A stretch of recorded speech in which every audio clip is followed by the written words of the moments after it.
शुभ प्रभात बच्चों, स्वागत है आप सभी का आज के इस वीडियो में, जिसमें हम सॉल्व करने वाले हैं क्लास 10th की 21 अगस्त की वर्कशीट्स को। आज का आपका जो टॉपिक है वो है विद्युत, और शुरू करते हैं विद्युत धारा के तापीय प्रभाव। तो बच्चों, लॉकडाउन है। लॉकडाउन में मैं जानता हूँ आप मस्ती नहीं कर पा रहे, पर दो बच्चों का उदाहरण मैं आपको देता हूँ जो इस लॉकडाउन में भी खूब मस्ती कर रहे हैं। नीचे वीडियो के डिस्क्रिप्शन में एक लिंक है, उस वीडियो को खोल के देखिए कि वो बच्चे कितनी मस्ती कर रहे हैं, पर वो बाद में खोलिएगा। पहले वर्कशीट तो सॉल्व कर लें। तो शुरू करते हैं वर्कशीट। विद्युत धारा के तापीय प्रभाव। यदि एक विद्युत परिपथ विशुद्ध रूप से प्रतिरोधक है तो स्रोत की ऊर्जा पूर्ण रूप से ऊष्मा के रूप में शहित होती है। इसे विद्युत धारा का तापीय प्रभाव कहते हैं। यानी कि अगर किसी बिजली के सर्किट के अंदर से खूब सारा करंट निकले और वो उस सर्किट के अंदर सिर्फ प्रतिरोध लगे हों, तो वो प्रतिरोध धीरे धीरे गर्म होते जाएंगे।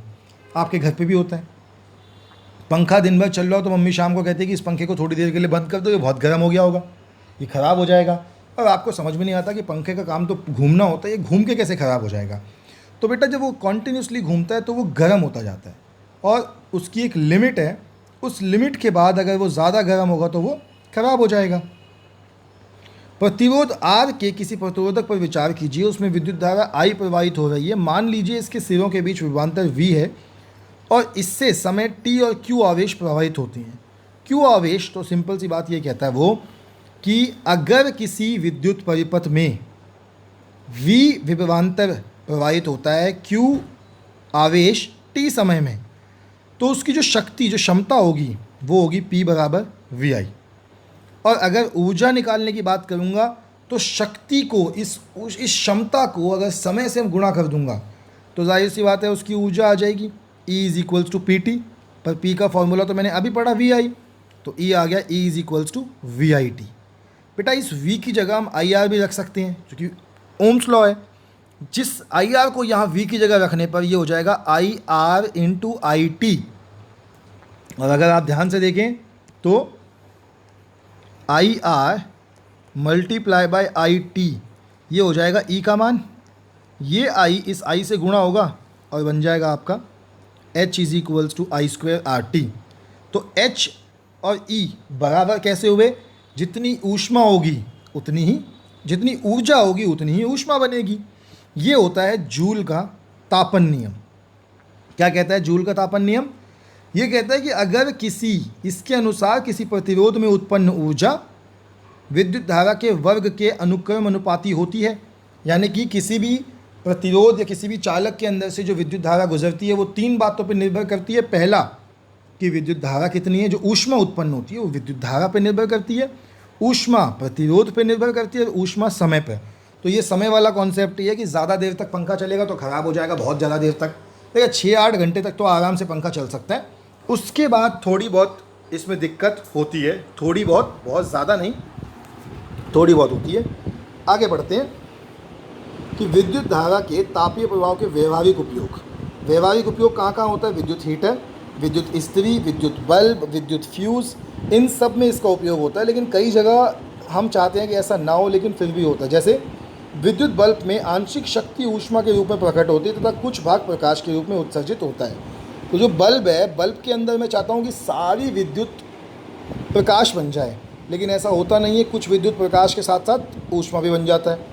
विद्युत बल्ब का तंतु टंगस्टन का बना होता है। अब टंगस्टन का क्यों बना होता है? कि यह उच्च तापमान पर उपचयित नहीं होता, ख़राब नहीं होता।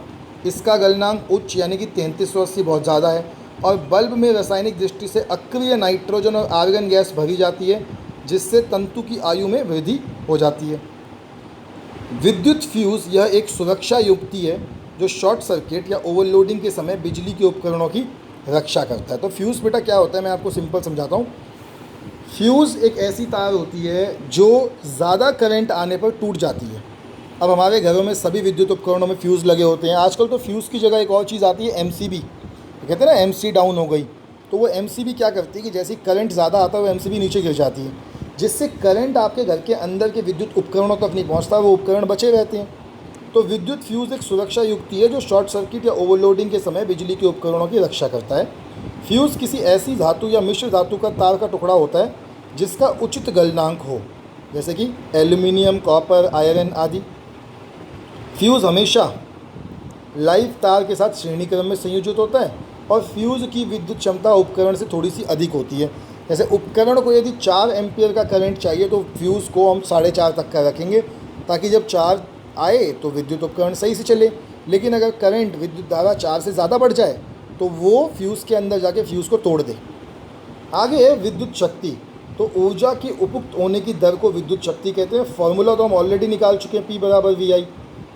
वी की जगह आई आर डाल दोगे तो P बराबर आई स्क्वायर आर आ जाएगा और इसी से वी स्क्वायर बटे में आर भी आ जाता है। इसका मात्रक होता है वॉट। और आगे देखिए, विद्युत ऊर्जा के व्यवहारिक और एसआई मात्रक में संबंध। व्यवहारिक माध्यम क्या होता है? जिसको हम नापते हैं, और नापने के लिए कौन सा माध्यम इस्तेमाल होता है? किलो वॉट आर, यानी कि यूनिट, जो आपके बिजली के मीटर के ऊपर लिखा होगा। चलिए शुरू करते हैं अभ्यास को। तो पहला प्रश्न है कि जूल का विद्युत धारा का तापन नियम क्या है? बेटा बहुत आसान है। जूल के ताप के नियम में कहा गया है कि कोई धारा समय के लिए प्रतिरोध से संवाहक से होकर गुजरती है तो कंडक्टर में विकसित ऊष्मा धारा के वर्ग, प्रतिरोध और समय के गुणनफल के बराबर होता है। साथ में आप एक चीज़ और लिखिएगा, H बराबर आई स्क्वेयर आर टी। ये फॉर्मूला ही होता है, इस फॉर्मूले को ज़रूर लिखिएगा इसके साथ। दूसरा प्रश्न पूछा था कि फ्यूज़ के बारे में पूछा कि फ्यूज़ का क्या काम है। तो बेटा ये लिखा है मैंने, फ्यूज़ की तार विद्युत उपकरणों को कैसे बचाती है। तो फ्यूज़ सर्किट को तोड़ता है। यदि किसी उपकरण में कोई खराबी आती है तो बहुत अधिक करंट प्रवाहित होता है। यह तारों और उपकरणों की सुरक्षा करता है अगर कुछ गलत हो जाता है तो। फ्यूज़ में तार का एक टुकड़ा होता है जो आसानी से पिघल जाता है। यदि फ्यूज़ के माध्यम से जाने वाला करंट बहुत ज़्यादा है तो तार तब तक गर्म होती जब तक वो पिघलकर सर्किट को तोड़ नहीं देती। आप सर्किट को चाहे तो परिपथ भी लिख सकते हैं, तोड़ नहीं देती। मैंने जनरल आंसर लिखा बेटा, आप इससे हिंट लेके अपने आंसर बनाइए। तीसरा है कि विद्युत लैंप के तंतुओं के निर्माण में प्राय टंगस्टन का ही उपयोग क्यों किया जाता है? आपको पता ही है कि टंगस्टन का उपयोग एक बिजली के बल्ब में किया जाता है क्योंकि इसमें एक उच्च गलनांक होता है और यह ऑक्सीकरण नहीं करता। इस प्रकार टंगस्टन फिलामेंट में भी नहीं पिघलता और फिलामेंट के माध्यम से करंट पास करने के कारण बड़ी मात्रा में ऊष्मा उत्पन्न होती है। ठीक है, तो करंट और ताप के माध्यम के प्रभाव के माध्यम से। तो लिखा है कि ये बिजली के बल्ब में लगाता है क्योंकि इसमें एक उच्च गलनांक होता है, ये ऑक्सीकरण नहीं करता, ये खराब नहीं होता। चौथा था कि विद्युत लाइव तार से जुड़ा होता है क्या? फ्यूज़ लाइव तार से जुड़ा होता है। तो लिखा ही है ऊपर, देखो, फ्यूज़ हमेशा लाइव तार के साथ श्रेणीक्रम में जुड़ा होता है, तो ये सही है। आखिरी प्रश्न है कि किसमें अधिक विद्युत धारा उपयोग होगी? 250 वॉट का टीवी जो 1 घंटे तक चलाया और 1200 वॉट का विद्युत टोस्टर जो 10 मिनट तक चलाया। तो आपके सामने लिखा है टीवी, इसका पावर होगा 250 वॉट, समय टी 1 घंटा बराबर 60 × 60 3600 सेकेंड। और टोस्टर के लिए पावर होती है 1200 वॉट, समय टी 10 मिनट 10 × 60 600 सेकेंड। ठीक है, टाइम देखो मैंने चेंज कर दिया, वॉट में जो उनकी पावर थी वैसे की वैसे ही रही। ऊष्मा का फॉर्मूला क्या होता है? E बराबर P × T। पहले हमने किया टीवी सेट के लिए तो आया 9 लाख, और टोस्टर के लिए किया तो क्या आया? 7,20,000। तो ध्यान से देख के पता लग रहा है कि टीवी सेट जो है वो ज़्यादा ऊष्मा खींचता है। तो आप इसको नोट डाउन कर सकते हैं आराम से, आपके आंसर्स आपके सामने हैं। कुछ पल का समय आपको दिया जाता है। आगे बढ़ते हैं। आगे है बेटा समरूप त्रिभुज। गणित का आज का जो आपकी वर्कशीट है, नोट कर लीजिए इसको आराम से, वरना स्क्रीनशॉट ले लीजिए। आगे बढ़ रहा हूँ अब। गणित की वर्कशीट है समरूप त्रिभुज। आज परिचय दे रहे हैं। 2 आकृतियाँ समरूप होती हैं यदि उनका आकार समान हो, लेकिन माप एक जैसा भी हो सकता है और नहीं भी। जैसे कि आप नीचे दोनों चित्रों को देखो, एक चित्र छोटा एक चित्र बड़ा, लेकिन दोनों बिल्कुल एक जैसे हैं। तो ये आपके समरूप हैं, मतलब इनका रूप एक समान है। इसे त्रिभुज के एक उदाहरण से समझते हैं। हम जानते हैं कि त्रिभुज एक बंद आकृति है जिसमें 3 भुजाएं 3 कोण होती हैं। 2 त्रिभुज सर्वांग सम होते हैं यदि उनके सभी संगत कोण और संगत भुजाएं समान हो, जैसे आकृति में दिखाया गया है। अब दोनों को देखिए, सभी कोण बराबर, सभी भुजाएं बराबर, तो इनको हम कहते हैं कि ये सर्वांग सम है। 2 आकृतियाँ सर्वांग सम होती हैं यदि उनका पूरा आकार बराबर, जैसे झुमके दिखाए हैं, रजिस्टर दिखाया, सब तरफ से एक जैसा, तो इन्हें सर्वांग सम कहते हैं। आगे है 2 समरूप भुजाओं की संगत भुजाएं समान अनुपाती होती हैं और संगत कोणों को भी मान समान होते हैं। मतलब ये कोण इसके बराबर, ये कोण इसके बराबर, ये कोण इसके बराबर, और दोनों को एक दूसरे के ऊपर रखोगे तो ऐसा लगेगा कि एक पापा और एक बच्चा है, कि ये बच्चा बड़ा होकर पापा के बराबर हो जाएगा। तो ये इसको हम समरूप त्रिभुज कहते हैं। अब उन्होंने दो त्रिभुज भी दिए हैं कि A B C P Q R में ए पी के बराबर, बी क्यू के बराबर और सी आर के बराबर। तो भुजाएं ए बी बटे में पी क्यू बराबर होगा ए सी बटे में पी आर बराबर होगा बी सी बटे में क्यू आर। मतलब ये भुजा और ये भुजा बटे में रखोगे तो ये इसकी और इसके बराबर होगी, जो उन्होंने लिखा है। अब पहला प्रश्न है कि निम्न में से क्या सर्वांग सम आकृतियों के उदाहरण हैं। बेटा सर्वांग सम का मतलब होता है सब कुछ एक जैसा। मुझे तो कुछ भी एक जैसा नहीं दिख रहा, समझ रहे हैं। बस ये पहले वाले चित्र में सर्वांग सम लग रहा है, वो भी तब जब इस पैर को उल्टा करके इसके ऊपर रखा जाए। हूबहू उठा के रखने की कोशिश करेंगे तो वो भी नहीं होगा। पर चारों में से देखे जाए तो इकलौता आंसर यही है, तो इसका आंसर हो गया ए। आगे है अगला, देखिए दूसरा प्रश्न है कि निम्न में समरूप षटभुज पहचानिए। समरूप की बात करें, देखो ये दोनों तो नहीं हो, ये दोनों ऊपर वाले तो नहीं हो सकते, क्योंकि ये कोण और ये कोण मुझे तो अलग छोटे बड़े लग रहे हैं। ये दोनों एक जैसे हैं, पापा बेटा वाला हिसाब हो गया। ये बेटा, ये पापा। आगे देखिए, यदि त्रिभुज ए बी सी और पी क्यू आर समरूप है तो पी क्यू और क्यू आर की लंबाई याद कीजिए। अब यहाँ देखिए भाई, हमें पता है कि समरूप है, तो ए सी बटे में पी आर बराबर होगा ए बी बटे में पी क्यू बराबर होगा बी सी बटे में क्यू आर। 12/18 दिया हुआ है बराबर 7 बटे पी क्यू, 7 दे रखा है, पी क्यू नहीं दे रखा, बराबर 10 बटे क्यू आर। तो ये हो गया 12/18, 2/3, 7 बटा पी क्यू और 10 बटा क्यू आर। एक बार 2/3 को 7 बटा पी क्यू के बराबर कर दिया, एक बार 2/3 को 10 बटा क्यू आर के बराबर कर दिया। ये हो गया 2/3 बराबर 7 बटा पी क्यू और 2/3 बराबर 10 बटा क्यू आर। बेटा ये पी क्यू को यहाँ ले गया और 2/3 यहाँ जाके हो गया 3/2, उत्तर आ गया 21/2। क्यू आर का उत्तर आ गया 30/2 यानी कि 15। आगे बढ़ते हैं। आगे है सभी वृत्त समरूप होते हैं और समान त्रिज्या वाले वृत्त सर्वांग सम होते हैं। बेटा सर्वांग सम मतलब अगर त्रिज्या भी समान है, दोनों ही वृत्त है, तो बिल्कुल ही एक दूसरे के ऊपर आ जाएंगे, सर्वांग सम हो जाएंगे। सभी वर्ग समरूप होते हैं, वर्ग तो क्योंकि सभी वर्ग एक जैसे ही होते हैं। सभी डैश त्रिभुज समरूप हैं। बेटा सभी समबाहु त्रिभुज मतलब जिनकी सभी भुजाएं बराबर होती हैं वही समरूप होते हैं, बाकी समरूप नहीं होते। और निम्न दो अलग आकृतियों के उदाहरण दीजिए। मैंने यहाँ पे इंग्लिश में लिखा, आप हिंदी में कर सकते हैं। कॉपीज़ ऑफ सेम कंपनी, एक ही कंपनी की कॉपियाँ। पेन ऑफ सेम कंपनी, एक ही कंपनी के पेन। ये बेटा सर्वांग सम है। और सनफ्लावर और शर्ट, सूरजमुखी और कमीज या टी शर्ट, ये समरूप हैं। टी शर्ट बड़ी छोटी हो सकती है लेकिन शेप तो एक जैसी होगी। आगे बढ़ते हैं, कर लीजिए वैसे नोट डाउन, आज तो मैथ्स की वर्कशीट आपकी हल्की फुल्की है। आगे है हिंदी में, अब आज आपको दिया रचनात्मक लेखन। तो बच्चों आज हम पत्र लिखने के बारे में बात करेंगे। पत्र लेखन एक कला है, इसलिए पत्र लिखते समय पत्र में सहज, सरल और सामान्य बोलचाल की भाषा का प्रयोग करना चाहिए। एक कला है तो पत्र लिखना सबको आना चाहिए, जिससे पत्र को प्राप्त करने वाला पत्र में व्यक्त भावों को अच्छी प्रकार से समझ सके। पत्र लेखन के माध्यम से हम अपने भावों और विचारों को व्यक्त कर सकते हैं। पत्रों के माध्यम से एक व्यक्ति अपनी बातों को लेकर दूसरों तक पहुंचा सकता है। जिन बातों को लोग कहने से हिचकिचाते हैं, उन बातों को पत्रों के माध्यम से आसानी से समझाया जा सकता है।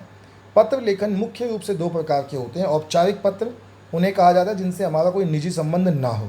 व्यवसाय से संबंधी, प्रधानाचार्य के लिए लिखे पत्र, आवेदन पत्र, सरकारी विभागों को लिखे गए पत्र, संपादक के नाम पत्र आदि औपचारिक पत्र कहलाते हैं।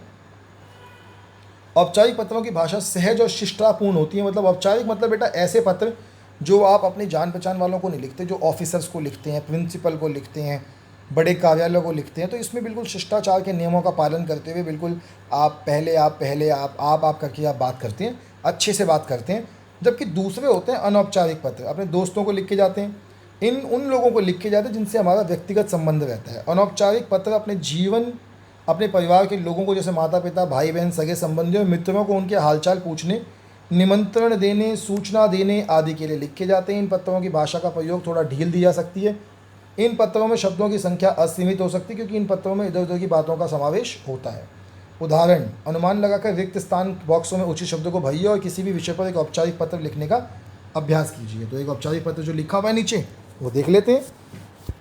सेवा में, तो सेवा में कौन आएगा बेटा? सेवा में सबसे पहले आएगा संपादक महोदय तो पहला फिल इन द ब्लैंक्स होगा संपादक महोदय। किसके संपादक? दैनिक हिंदुस्तान के संपादक, नंबर 2। फिर नंबर 3 संपादक का पता, तो ये हो गया आपका केजी मार्ग दिल्ली का संपादक का पता। चौथा हो गया बेटा आपका दिनांक, तो ये हो गई चौथे नंबर पे, चौथे नंबर की दिनांक, आज की डेट 21/8/2020। दिनांक के बाद आएगा विषय, और विषय है योग का महत्व, तो ये आ गया आपका नंबर 5। फिर नंबर 5 के बाद नीचे नंबर 6 क्या है? योग शिक्षा ग्रहण करने का आग्रह करें, और उसके नीचे सबसे नीचे, तो यहाँ आप अपना पता लिखेंगे, सब कुछ लिखेंगे, तो सबसे नीचे क्या आएगा?